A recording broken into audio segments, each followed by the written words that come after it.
Elhamdülillahi Rabbil alemin. Allahümme subhaneke la ilme lena illa ma allamtana. İnneke entel alimul hakim. Allahümme salli ve sellim ala nebine Muhammed ve sahbihi ecma'in əmmə ba'd. Selamun aleyküm və rahmetullahi və barakatuhu. İlk növbədə qardaşı təbrik edirəm və Allahdan istəyirəm ki, qardaşım və ümumiyyətlə bütün müsəlmanların övladlarını salih övladlarına eləsin. Və həmçinin o övladlarına eləsin ki, yəni onun həm özünə, həm ailəsinə xeyir versin bu dünyada və axirətdə və valideynlərinin gözünün nur eləsin. Və sonra xatırladım ki, qardaşlar, Allah Taala insanları ibadət etmək üçün xəlq edib. Yəni, boş yerə xəlq eləməyib. Allah Taala xəlq edib ki, onlar, qulları ona ibadət etsin. Və şək yoxdur ki, bu hədəfdir, bu dünyada yaradılış məqsədidir ki, Allah Taala deyir ki, "Mə xalaqtul cinnə vəl insə illə liya'budun." Mən cinləri və insanları yaratdım ki, mənə ibadət etsinlər. Yəni ibadət böyük hədəfdir. Lakin kim ki ibadət eləmir, kim ki Allaha boyun əymir, kim ki təkəbbürdür, yəni bu Allaha nankorluqdur. Elə bir Allah Taala səni xəlq eləyib, Allah Taala sənə ruzi verir, yedirdir, içirdir, səni yaşadır, övlad verir, lakin sən Allaha şükür eləmirsən. Yəni ona görə bu biraz Allaha nankorluq sayılır. İnsan gərək mütləq boyun əysin Allaha. Ona görə bu dünyada ən xoşbəxt insan Allaha boyun əyəndir. Yəni Allaha itaat edəndir, Allaha ibadət edəndir. Yəni ibadət deyəndə ibadət məfhumu tək namazdan getmir söhbət.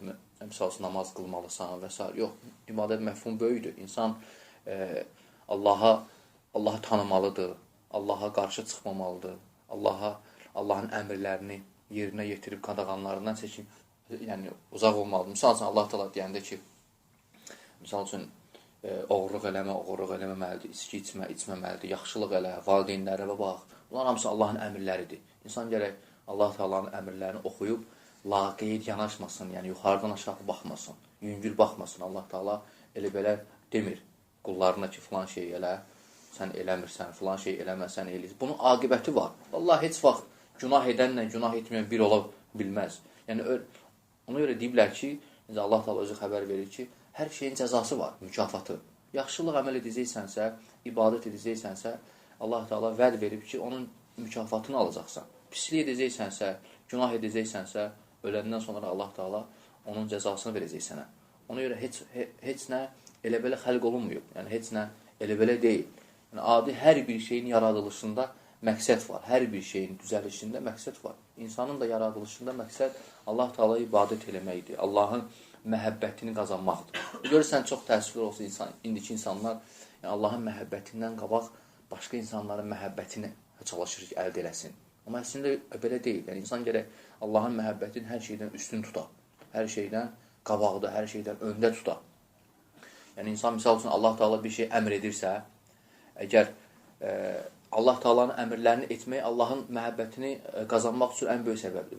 Və görürsən, insan kimdənsə deyir ki, mən bunu etsəm, filan kəs mənə necə baxar, mən bunu etsəm, mənə nə deyərlər, mən bunu etsəm, məni qınayarlar. Amma halbuki bilmir ki, Allah Taala'nın əmrini etməməklə Allahın gözündə pis olur. Ona görə insan ən birinci Allahın yanında yaxşı olmalıdır. Misal üçün, biz deyəndə ki, filan kəs yaxşı adamdır, filan kəs pis adamdır. Necə ölçürük filan kəsin yaxşı pis olması? Allah yanında yaxşı olsan, sən yaxşı insansan. Allah yanında pis olsan, sən pis. Vallahi bütün insanlar sənə desə ki, sən yaxşı olansan, hörmətlisən. Amma Allah yanında pissənsə, sən pissən. Yəni, o qiyamət günü sənə fayda verməyəcək. Onların sənə yaxşısan deməyi fayda verməyəcək. Və ya misal üçün, Allah yanında yaxşısansa, bütün insanlar pisləsə səni. Hamı gəlib sənə deyir ki, filan kəssən, buna bax, bu saqqal saxlı, ibadət, axmaqdır, filan sözlər. Vallahi sən Allahın yanında yaxşı olsan, qiyamət günü sənin üstünlüyündür. Ona görə biz çalışmamalıyıq ki, kiminsə yanında yaxşı olaq, kiminsə hörmətini qazanaq. Yəni, biz çalışmalıyıq ki, necə eləyək ki, bizi yaradan Allah, Rəbbimiz bizdən razı qalsın. Yaradan Allah bizi sevsin, yaradan Allah. Çünki vallahi bax, insana övlad verən Allahdır. İnsanı sıhhətini, ömrünü verən Allahdır. Yaşadan Allahdır, ruzunu verən Allahdır. Hər bir şey, bütün dünyayı idarə edən Allahdır. Yəni sən bu Allaha ibadət etmirsənsə, bir növ təkəbbürlü insansan. Və bəzən görürsən, insan deyir ki, mən namaz qılsam mənə cürbəcür adlar verərlər. Mən falan əməl etsəm, mənə cürbəcür adlar verərlər. Halbuki bilmir ki, qorxmur ki, bəs namaz qılmasan, Allah yanında pis olacaqsan axı. Ona görə insan namaz qılmamaqla, əməlləri ibadət eləməməklə bir növ özünü yüklüyür, pis hala salır. Yəni, qiyamət günü soruşur. Ona görə Peyğəmbərimiz sallallahu aleyhi ve sellem buyurub ki, qiyamət günü insandan ilk soruşulan əməl namaz olacaq. Əgər namazı olsa, sonradan o birisi əməlləri soruşulacaq. Yəni, əgər namazı olmasa, artıq vəziyyəti ağır olacaq onun. Ona görə namaz qılmaq, bəziləri başqa bir, bəziləri idman kimi baxır. Gün ərzində idman edirəm, deyir. Otururam, qalxıram, ruhuma qidadır və s. Sağlamlıq, sıhhətimə yaxşıdır. Bəziləri adət kimi qılır. Bəziləri deyir, gözümü açandan görmüşəm ki, atam anam namaz qılır, adət halıdır, qılır. Amma əslində belə olmamalıdır. Sənin bu əmələ tərpədən, hərəkətə gətirən Allahın əmridir deyə sən eləməlisən. Baxın, mən misal deyim sizə, bəziləri deyir ki, mən deyir, artıq dahi siqaret çəkməyi tərk etmişəm. Soruşursan, niyə? Yazığın pulu yoxdur almağa, tərk edib. Pulu olsa alacaqdı. Ona görə sən bunu tərk etməyəvə səbəb Allah haram edib deyə etməməlisən. Misal üçün, sən nəyisə eləmirsənsə, niyə eləmirsən? Oruç tutur Ramazan ayında. Deyir ki, sağlamlığa xeyirdir. Bu olmaz, belə olmaz. Oruç tutursansa, Allah əmr edib deyə tut. Allahın əmrini icra edirsə, ona görə tut. Başqa şeylə görə yox. Misal üçün, namaz qılırsansa, Allahın əmridir deyə qıl. Yəni, bu əməli səndən çıxardan Allah rizası olmalıdır. Allah üçün. Başqa şey heç nə. Hətta sən, misal üçün, Allah üçün həcc eləməsən, bütün ibadətlər belə. Misal üçün, həcc eləmək, həccə getmək. Həccə getmək İslamın rükunlarındandır, 5 rükunlarından sonuncusudur. Və həcc hər bir müsəlmana imkanı olan daxilində gedib həcc eləməlidir. Lakin bu həcc edir, həccin əhkamlarını bilmir, gedir ziyarət edir orada. Ticarət edir, alver edir, gəlir, ad qazanır. Bu savab qazanır, qazanmır. Savab qazanmır. Ona görə mütləq və mütləq insan ixlaslı olmalı, Allah üçün eləməlidir. Yəni, səni əmələ doğduran şey Allahın rizası olmalıdır, Allahın məhəbbəti, Allahın əmridir deyə eləyirəm. Həcdir, Allah əmr edir, həcc elə. Orucdur, Allah əmr edib deyə tuturam. Allah da deyir, eləmə, eləmirəm. Kiminsə rizası, kiminsə yanında yaxşı olmaq üçün. Bəziləri deyir ki, mən siqaret çəkmirəm ki, içki içmirəm ki, filan kəs mənə pis baxar. Onların gözündə yaxşı qalmaq üçün bu əməlləri eləmirəm. Bu olmaz, belə olmaz. Allahın gözündə, Allah da cəzalandırar səni. Yəni, insan buna görə tərk eləməlidir. Ona görə hər şeydən böyük Allahdır. Allahdır əmr edən, Allahdır və qadağan edən. Ona görə insan buna fikir verməlidir. Bu çox mühüm məqamdır ki, insanı əməl etdirməyə doğduran Allahın istəyi olmalıdır. Yəni, Allahın məhəbbəti olmalıdır, Allahın rizası olmalıdır. Və sonra insan qardaşlar daim çalışmalıdır ki, bu dünyada özünə aid olan şeylərlə məşğul olsun. Bax, misal üçün, valideynə yaxşılıq etsin, ata-anasına hörmət etsin, qayğısına qalxsın. İslamda ən böyük əməllərdən biri övladın valideyninə qayğı göstərməsidir. Yəni, Allahın vəsiyyətidir bu, hamımıza. Baxın, Allah Teala Quran-ı Kərimdə buyurur ki, وَوَصَّيْنَا الْاِنْسَانَ بِوَالِدَيْهِ اِحْسَانًا Biz insana, ata-anası ilə gözəl davranmağı nəsiyyət etdik. Vəsiyyət edib Allah Teala. Yəni, bu Allahın vəsiyyətidir sənə. Hər birimizə ki, biz atamızla, anamızla gözəl davranaq. Başqa şeyə görə yox. Nəyəsə görə? Allahın vəsiyyətidir. Ona görə insan ata, ana, o övlada qarşı, ata da anadır, nəsə bir xoşa gəlməyən bir şey etsə, bir söz desə, yəni sən ona cavab qaytarmamışdan qabaq fikirləş. Cavab qaytarmamışdan qabaq fikirləş ki, Allah Teala sənə ana və atavı vəsiyyət edib. Ki, onun qayğısına qalasan, onunla gözəl rəftar edəsən. Yəni, istəməmişdən qabaq, yəni ana atanın üzünə ağ olmamışdan qabaq fikirləşməlisən ki, Allah Teala icazə verməyib sənə.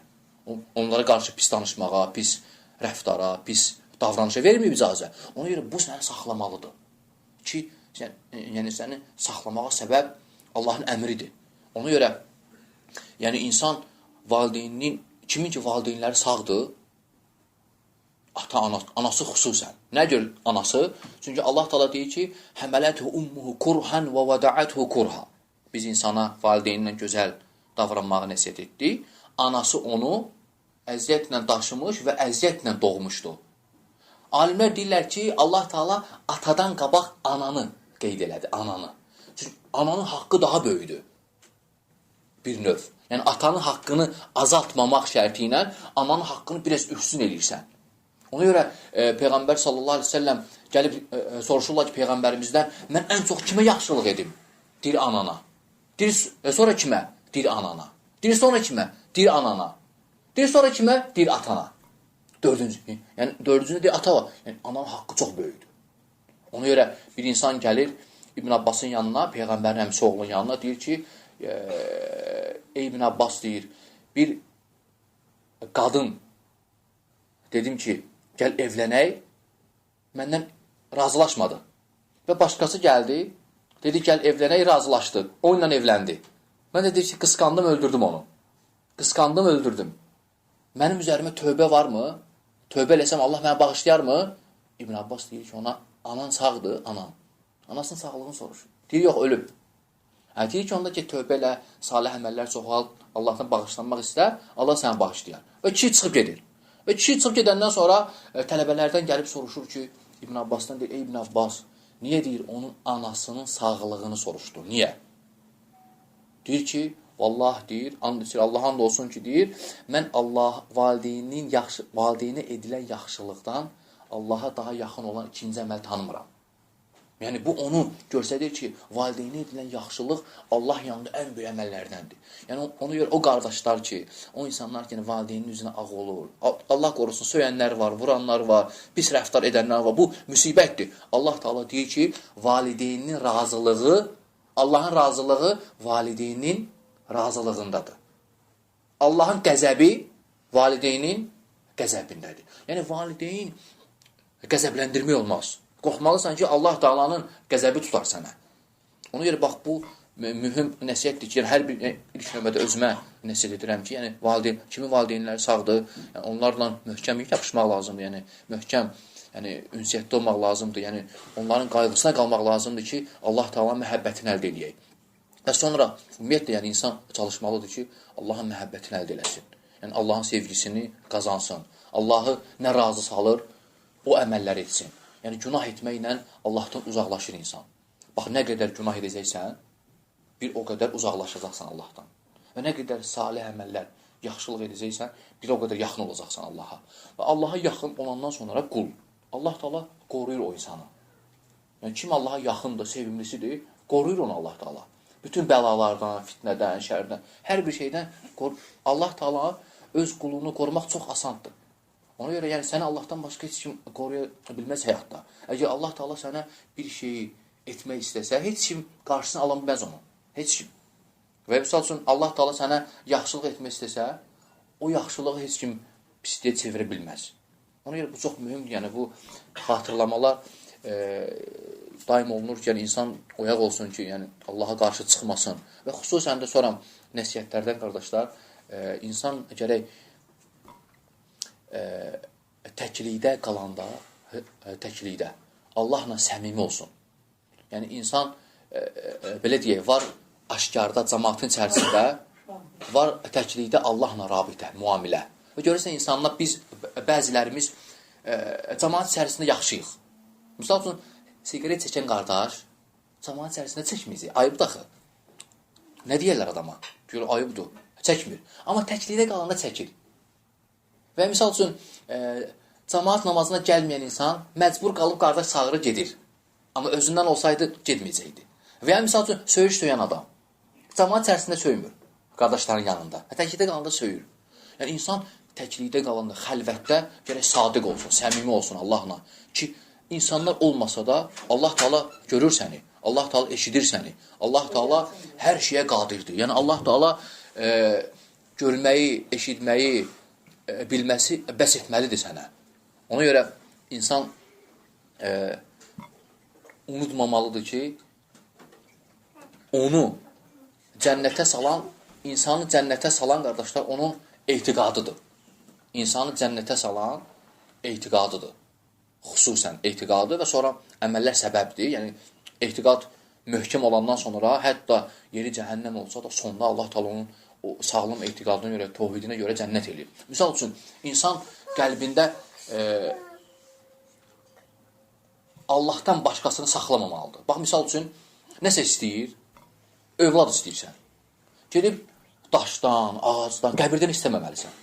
Övladı verəndən istəməlisən, Allahdan. Yəni, hər şeyi insana verən Allahdır bu həyatda. Ruzini verən Allahdır. Nəsə istəsən, gedib başqasına, ya imam, ey peyğəmbər, ey filankəs deyib istəmək olmaz. Bu çox müsibətdir, həqiqətən. Ona görə kim ki yaradır, gərək ondan istəyəsən, Allahdan istəyəsən. Kim ki ruzi verir, gərək ondan istəyəsən. Yəni, insan tək Allahdan istəsə, tək Allaha ibadət etsə, bu həqiqi xoşbəxt insandır həyatda. Amma kim ki qəlbində hərdən daşdan istəyir, hərdən pirlərdən istəyir, hərdən... Bu çox müsibətdir. Yəni, insan görürsən, gedib, bəzilərimiz gedib qəbirdən istəyirik. Ölüb, gedib, qəbirdən istəyirik. Ona görə bu olmaz belə. Yəni, insan baxmalıdır, ağıllı olmalıdır ki, yəni, var yaradılan, var yaradan. Yaradandan istəmək lazım, Allahdan. Var Allah, var məxluq. Məxluqlar acizdir. Yəni, heç kim sənə övlad verməyə qadir deyil. Heç kim sənə ruzi verməyə qadir deyil. Ruzi verən, övlad verən Allahdır. Ona görə insan gərək tək Allahdan istəsin. Yalvaranda tək Allaha yalvarsın. Nəsə çətinliyi olanda Allahdan istəsin ki, Allah da bunun çətinliyini aradan qaldırsın. Və bu, qısa qardaş, nəsiyyət idi. Yəni, ilk növbədə özümə, yəni sonra hər birinizə və Allahdan istəyirəm ki, yenə sonda, yəni, qardaşın övladını, yəni salih övladlardan etsin. Allah Taala atasından, valideynlərinə razı olsun ki, belə məclisi təşkil etməyə şərait yaradıblar. Həmçinin Allahdan istəyirəm ki, bizim hər birimizi sabit etsin. Bu qədər qardaşlar. İxlasla.com saytı tərəfindən təqdim olundu.